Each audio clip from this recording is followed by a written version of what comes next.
Assalamualaikum warahmatullahi wabarakatuh. Selamat malam sahabat-sahabat kawan horor. Malam ini Kang Sarman akan membawakan sebuah kisah horor dari akun Twitternya Payung Hitam. Berjudul asli, Disembunyikan Jin. Bapak sudah melanggar pantangan ketika mereka memasuki sebuah perkampungan daerah terpencil. Seperti apakah kisahnya? Langsung saja kita simak sama-sama. Dan jangan pernah dengarkan cerita ini sendirian, karena terkadang mereka tidak hanya hadir di dalam cerita. Aku Vivi. Kejadian ini aku ingat waktu aku masih di bangku SMP. Waktu itu ayahku, sebut saja namanya Pak Hamir, lagi ada rezeki untuk membeli rumah baru di desa terpencil dan juga 1 hektar kebun. Aku dan keluargaku, ayah, ibu dan adikku, berdomisili di Sulawesi. Kami tinggal di kota besar. Ayahku juga seorang karyawan di salah satu perusahaan di kota kami.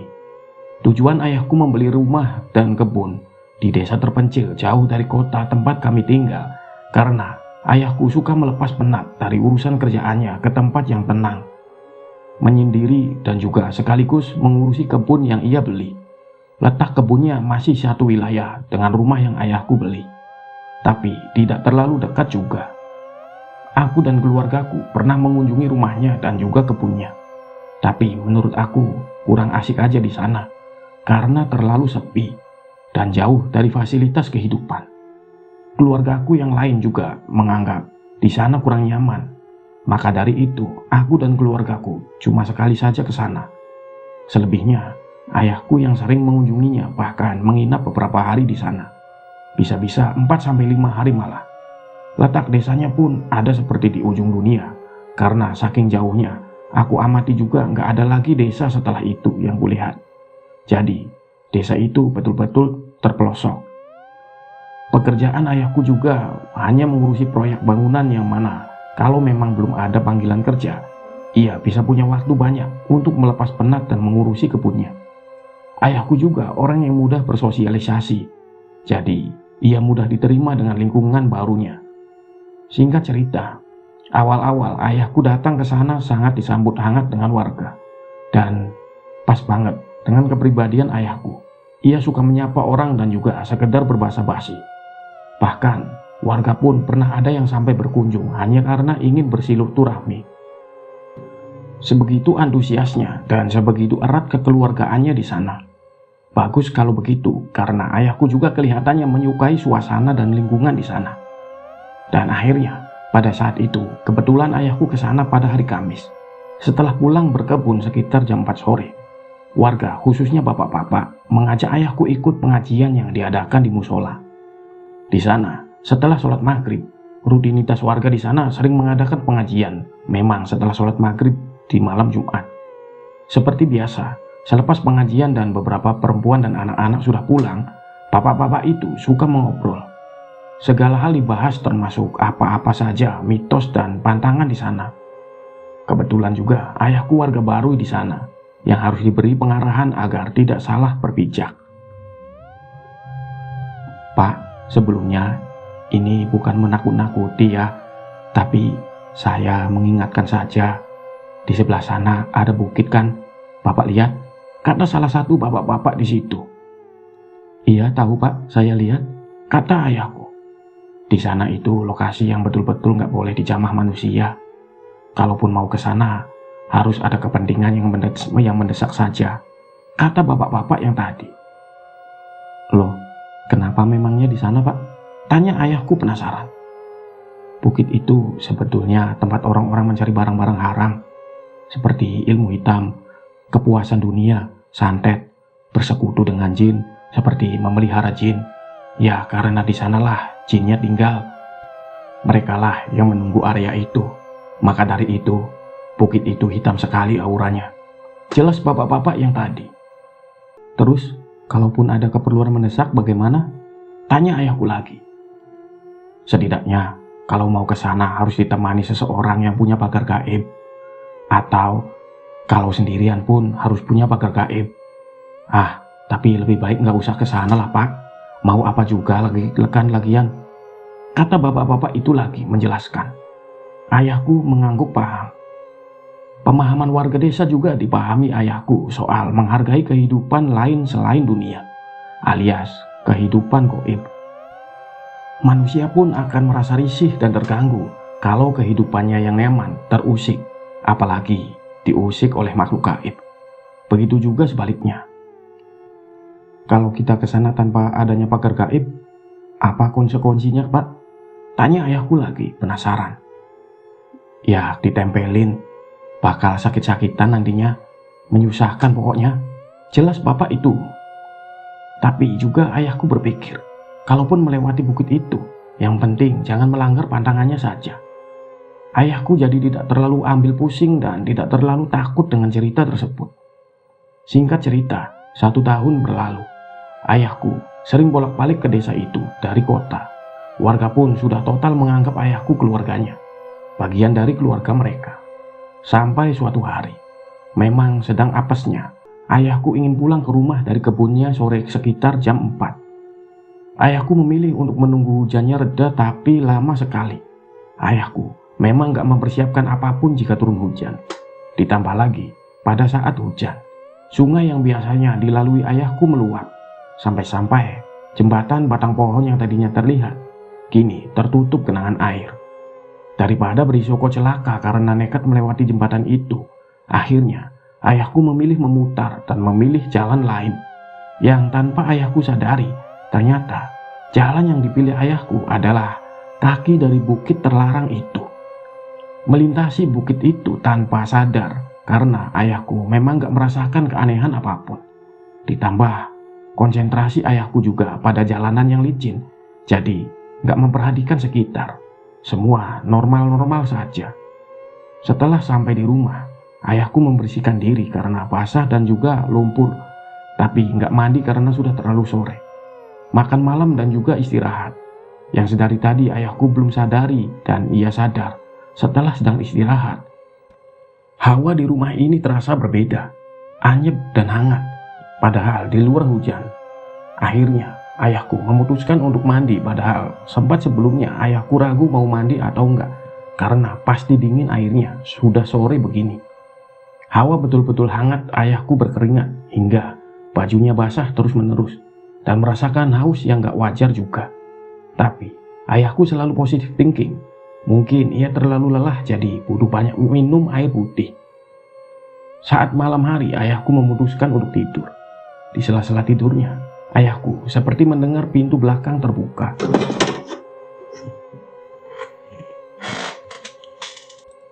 Bukan terdobrak, tapi bunyinya seperti tertiup angin. Takut ada penyusup atau perampok. Akhirnya ayahku bangun dan untuk mengecek sekeliling rumah. Setelah dirasa aman, ayahku ingin mengunci pintunya. Didoronglah dari dalam untuk ditutup. Tapi terasa seret dan berat sekali. Ayahku beberapa kali sampai mengeluarkan tenaga, mengecek di sisi-sisi pintu tidak ada yang mengganjal. Tapi setelah diamati lagi, pintu itu tertiup angin lalu melambai seakan enteng. Ayahku merasa ini ada yang gak beres. Dengan pasrah dan sekuat tenaga, akhirnya pintu belakang bisa ditutup oleh ayahku. Dikunci dan langsung minum ke dapur, melanjutkan tidur setelah itu. Menjelang subuh, ayahku terbangun lagi. Ayahku kaget karena mendengar ada suara air mengalir di samping tempat tidurnya. Deras seperti aliran sungai. Terhanya beberapa saat mendapati dirinya masih di atas kasur. Lalu ayahku teringat ia juga mimpi melihat sebuah kapak menancap di atas pohon yang sudah ditebang. Entah maksudnya apa dari mimpi itu. Intinya, ayahku merasa gak nyaman dan banyak kejanggalan. Akhirnya, ayahku memutuskan untuk ke dapur lagi, menenangkan diri dan minum beberapa gelas air putih. Kini yang dirasa ayahku pusing, mual, dan perasaan yang gak karuan. Linglung dan juga terus-terusan merasa haus jika kepanasan dengan hawa yang sedari tadi kemarin sore ia rasakan. Saat sedang menenggak air, ayahku tersadar kalau pintu belakang terbuka. Padahal semalam ia sudah menguncinya rapat. Semenjak kejadian itu, ayahku sering sekali melakukan sesuatu di bawah kesadarannya. Ia baru sadar beberapa saat setelah ia melakukan kegiatan. Seperti yang paling aneh, ayahku ke kamar mandi dan duduk di bak mandi. Beberapa saat, ia sadar dan bingung sendiri mendapati dirinya duduk di bak mandi tanpa alasan. Dari subuh itu menuju pagi, ayahku merasakan banyak keanehan terutama kepada dirinya. Merasa juga badannya berat dan gak bisa mengontrol dirinya. Paginya, waktu matahari sudah mulai terbit, hujan turun juga dengan deras. Tapi ayahku justru keluar rumah jalan kaki tanpa menggunakan jas hujan atau payung, alias hujan-hujanan di jalanan. Beberapa warga di sana yang sedang berteduh menyaksikan ayahku hujan-hujanan dan menawarkan untuk bergabung dengan mereka. Tapi ayahku tidak menyambut sapaannya. "Pak Amir, sini berteduh loh, jangan hujan-hujanan nanti sakit," teriak salah satu warga. Ayahku cuma mengangguk saja dan tersenyum. Selanjutnya, ia jalan terus tanpa berbicara sepatah kata pun. Di sini, ayahku sudah tidak sadar lagi, tidak mengingat apapun. Warga awalnya gak merasa curiga, dan gak tahu kalau ayahku sebetulnya gak sadar diri. Tapi tidak bisa berbuat apa-apa karena mereka juga gak mau pergi ke kebun dan gak mau terlanjur basah karena hujan. Tapi yang membuat warga agak heran, ayahku berjalan menuju bukit yang terlarang itu. Singkat cerita, tersadarlah ayahku. Disaksikan di hadapannya ada sungai kecil. Harinya terik, padahal sebelumnya hujan deras. Lokasinya betul-betul gak dikenali oleh ayahku. Bukan di perkebunan, cuma hutan sepi tanpa manusia. Ayahku teriak ingin tahu apakah ada orang di sini. Tapi sia-sia, tidak ada sahutan dari siapapun. Karena hari terasa terik dan panas. Akhirnya, ayahku memutuskan minum dari air sungai itu menggunakan tangannya.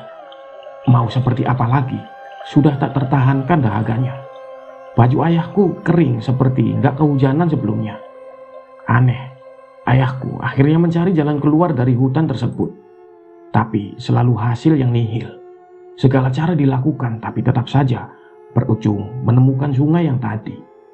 Ia akhirnya mencoba cara dengan mengikuti sungai mengalir. Tapi tetap saja, dia balik lagi ke tempat semula. Seolah sungainya cuma membentuk huruf O. Lama-lama ayahku lelah juga, tapi tidak merasakan lapar sekalipun. Malah ayahku cuma merasakan haus yang teramat sangat dan terus-menerus. Di malam hari, ayahku juga gak merasakan kedinginan. Yang lebih gak wajar lagi, ayahku gak merasa dan gak melihat adanya nyamuk di situ. Padahal itu hutan yang lebat. Biasanya nyamuk-nyamuk hutan bakal sadis banget. Ini terlihat pun tidak. Di malam berikutnya, ayahku mulai pasrah dan merebahkan dirinya di bawah tanah di tepi kanan sungai. Menatap langit. Kalau memang ia harus mati di sini, bagaimana?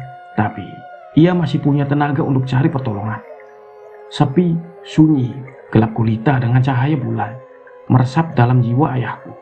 Ayahku cuma bisa berdoa memohon keselamatan dan tetap hidup dan utuh sampai nanti pulang ke rumah. Di tengah lamunan ayahku, ia melihat tepat di sebelah kirinya, alias di atas air sungainya seperti ada cahaya. Bukan kunang-kunang, cahayanya besar seperti senter segenggaman orang dewasa. Ayahku sempat berharap itu orang, tapi mana mungkin ada manusia jalan di atas air. Ayahku memperhatikan langkahnya juga, tapi tak terdengar apapun. Masih sunyi, hanya saja cahaya itu terus bergerak mendekat. Masih kurang yakin, ayahku akhirnya memanggil dari sumber cahaya. Tidak ada jawaban. Lama-kelamaan cahayanya menghilang saat ayahku menegaskan penglihatannya di atas sungai itu. Pasrah lagi, ayahku pun akhirnya tidur, berharap besok pagi mendapat banyak tenaga untuk pulang. Pagi harinya ia bangun berharap semalam mimpi. Ternyata ia masih di tempat yang sama. Ditambah terkejut melihat banyak jejak kaki sepatu manusia saat ayahku sedang bersiap-siap mencuci muka dan minum air di sungai. Kali ini, ayahku sedikit mengeksplor dan berteriak berharap ada seseorang yang mendengarnya karena ia melihat ada jejak kaki di situ. Tetap, ia tidak mendapati siapapun di sana. 3 hari lamanya ayahku tersesat di sana, sampai akhirnya ia bertemu seorang wanita tua. Terlihat menggendong kayu-kayu bakar. Ayahku yang sedang terduduk didekati nenek itu, dan tanpa basa-basi terjulur tangan dari si nenek untuk membangunkan ayahku. Karena nenek-nenek itu satu-satunya manusia yang menemukan ayahku. Ayahku langsung sungkem dan meminta pertolongan. Seolah paham nenek itu langsung memberi ayahku sebuah wadah dari bambu berisikan air putih. Diminumnya langsung oleh ayahku, dan perasaan ayahku ketika begitu lemas, berkunang-kunang, dan merasakan lapar yang teramat sangat. Kemudian, karena pandangannya ayahku semua berkunang-kunang, buram, akhirnya pingsan.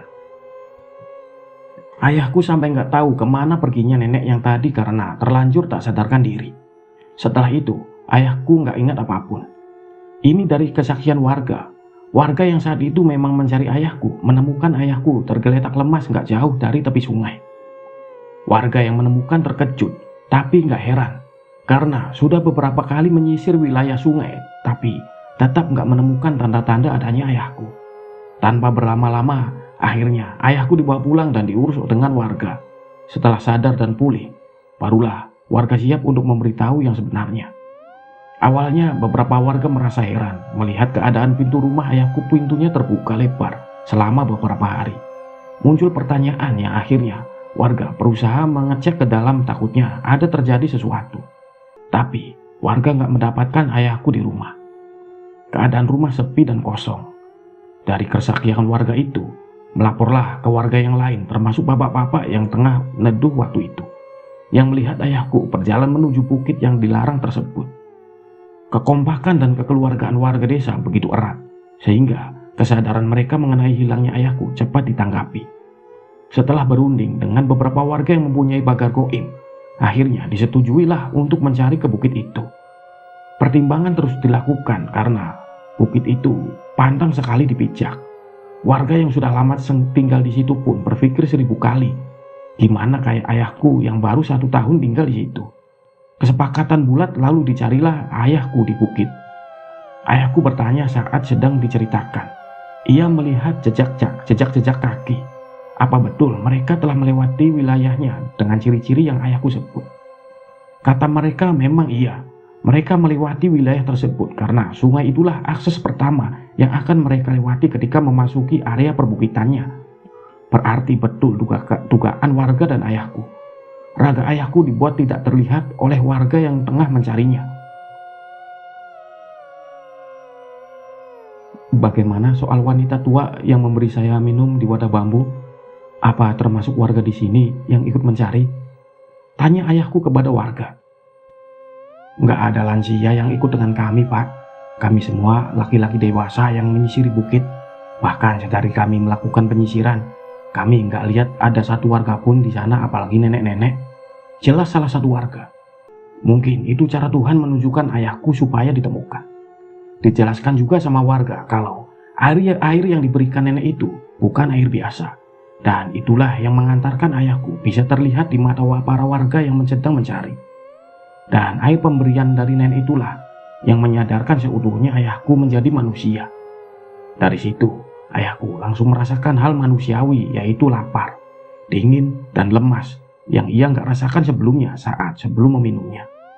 Saat ayah memasuki wilayah bukit tersebut, tanpa disadari kehadirannya memancing perhatian dari penunggu di sana. Ditambah, ayahku tidak memakai pagar goib. Sampai akhirnya ada beberapa penunggu yang mengikuti ayahku sampai ke rumah. Alias, ayahku sudah ketempelan sejak ia pulang sore dari kebunnya. Pada saat itu, ayahku pulang ke rumah kami yang di kota dengan keadaan selamat dan utuh, sehat walafiat. Tapi barulah ia cerita kalau ia telah menghilang di sana selama 3 hari. Kami semua terkejut dan betul-betul khawatir, kesal dan menyesal juga. Tapi entah mau siapa yang disalahkan karena kejadian sudah terjadi. Dan sebelumnya memang baik-baik saja kan. Saking khawatirnya kami akhirnya tidak lagi mengizinkan ayahku pergi ke rumah di desa itu atau ke kebun itu sendirian. Harus ditemani, mau nggak mau karena belajar dari kesalahan. Itulah sebuah kisah yang dialami oleh ayah Vivi, yang dapat kita ambil pelajarannya agar selalu berdoa setiap kemana kita melangkah. Ambil baiknya dan buang buruknya, dan semoga kita semua selalu dalam lindungan Allah Subhanahu wa Ta'ala. Akhir kata, wassalamualaikum warahmatullahi wabarakatuh, dan salam kawan horor.